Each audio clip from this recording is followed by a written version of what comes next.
మిత్రులారా, ఈరోజు GHMC employees union CITU 5వ మహాసభలు గ్రేటర్ హైదరాబాద్ జరుగుతూ ఉన్నాయి. ఈ మహాసభల్లో ప్రధానంగా 3-4 తీర్మానాలు మేము చేయాలనుకున్నాం. మొట్టమొదటిది 26,000 కనీస వేతనం కోసం గత 4 సంవత్సరాల కాలంగా సుదీర్ఘ పోరాటాలు, ఉద్యమాలు జరిగినాయి.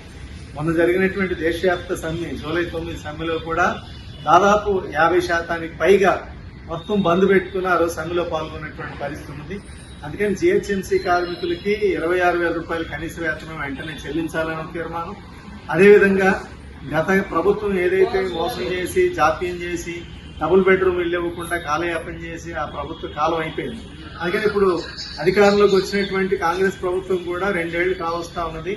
మాకు ఇందిరమ్మ ఇళ్లన్నా ఇవ్వాలి, అదేవిధంగా మాకు జాగా ఉంటే 5 లక్షల రూపాయలు కట్టుకునే దానికన్నా ఇవ్వాలని చెప్పి రెండో తీర్మానంగా చెప్తా ఉన్నాం.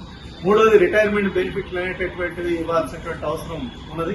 నాలుగోది ఏదైతే బల్యాన్ని ఇంత శుభ్రంగా చేస్తున్నటువంటి బల్యా కార్మికుల కుటుంబాలు చనిపోయినటువంటి కార్మికులకి 1,500 మందికి పోస్టింగ్లు ఇచ్చారు.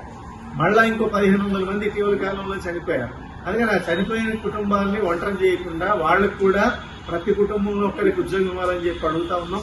10 లక్షల రూపాయలు ఇన్సూరెన్స్ కూడా ఇవ్వాలని చెప్పి డిమాండ్ చేస్తున్నాం. వీటన్నింటి మీద ఈ రోజు తీర్మానాలు చేసి ఇప్పటికే హైదరాబాద్ సెంట్రల్ సిటీ, అదేవిధంగా హైదరాబాద్ సౌత్, అలాగే మల్కజ్గిరిలో ఉన్నటువంటి మేడ్చల్ మల్కజ్గిరి జిల్లా, అలాగే రంగారెడ్డి, ఈ 4 ప్రాంతాల్లో ఉన్నటువంటి అన్ని చోట్ల కమిటీలు వేసుకుని రేపు మాకు రాష్ట్ర మహాసభ ఈ అక్టోబర్ 15-16 తారీఖుల్లో రంగారెడ్డి జిల్లాలో జరగబోతా ఉన్నది. Telangana municipal employees and workers union రాష్ట్ర మహాసభ ఏదైతే ఉన్నదో దాని మనబంధంగానే జిహెచ్ఎంసీ ఎంప్లాయీస్ యూనియన్ సిఐటి కూడా ఉన్నది. ఖచ్చితంగా ఈ 5 జిల్లాల మహాసభలు కూడా మేము పూర్తి చేసుకుని రాష్ట్ర మహాసభలో కూడా పాల్గొని రాష్ట్ర మహాసభ చేసినటువంటి మొత్తం తెలంగాణ రాష్ట్రంలో మున్సిపల్ కార్మికుల డిమాండ్ల మీద, అందులో ప్రత్యేకంగా జిహెచ్ఎంసీ డిమాండ్ల మీద కూడా మేము ఫైట్ చేయాలని చెప్పి మేము భావిస్తా ఉన్నాం. ఆ రకంగా ఈ మహాసభల ప్రక్రియలో మేము చేయబోయే తీర్మానాలకి పూర్తి స్థాయిలో 26,000 మంది మా మున్సిపల్ కాంట్రాక్ట్ కార్మికులు పూర్తి స్థాయిలో మద్దతు ఇవ్వాలని మేము డిమాండ్ చేస్తా ఉన్నాం.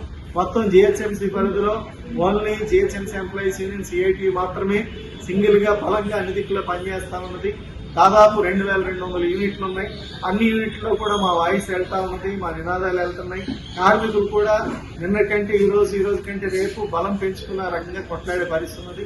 అందుకని ఇతరత్రా కార్మిక సంఘాలు ఉన్నా అందరం కలిపి ఒకే తాటి మీదకి రావాలని చెప్పి మేము అడుగుతా ఉన్నాం. కానీ ఏదైతే కేంద్ర బీజేపీ ప్రభుత్వానికి మద్దతుగా ఉండేటటువంటి కార్మిక సంఘం ఏదైతే ఉన్నదో వాళ్ళని మేము కలుపుకొచ్చుకునే పరిస్థితి లేదు. మిగిలిన కార్మిక సంఘాలన్నీ కలిపి జేఏసీగా కూడా ఆ జేఏసీని లీడ్ చేయడంలో కూడా ప్రముఖమైన పాత్ర పోషిస్తా ఉన్నాం. అదేవిధంగా 1-2 నెలల్లో జిహెచ్ఎంసీలో పర్మనెంట్ ఎంప్లాయీస్ కి ఎన్నికలు కూడా గుర్తుమీని ఎన్నికలు జరగబోతా ఉన్నాయి. ఆ ఎన్నికల సందర్భంలో కూడా సిఐటియుగా, అదేవిధంగా జిహెచ్ఎంసీ, ఉద్యోగ కార్మిక సంఘాలు జేఏసీగా మేము ఖచ్చితంగా ప్రముఖమైనటువంటి పాత్ర పోషిస్తామని, కార్మిక పక్షపాతిగా మేము ఫైట్ చేస్తామని చెప్పి తెలియజేస్తూ ఈ 5వ మహాసభలో పాల్గొన్న ప్రతినిధులకి, మీడియా మిత్రులకి అందరికీ నమస్కారం. ప్రభుత్వం కూడా కాలయాపన చేయకుండా 26,000 కనీస వేతనం, ఇందిరమ్మ ఇళ్ల మీద తక్షణం నిర్ణయం చేయాలని చెప్పి డిమాండ్ చేస్తూ ఆ దిశగా మా పోరాటాన్ని, మా కార్యాచరణని కొనసాగిస్తామని చెప్పి తెలియజేస్తా ఉన్నాం.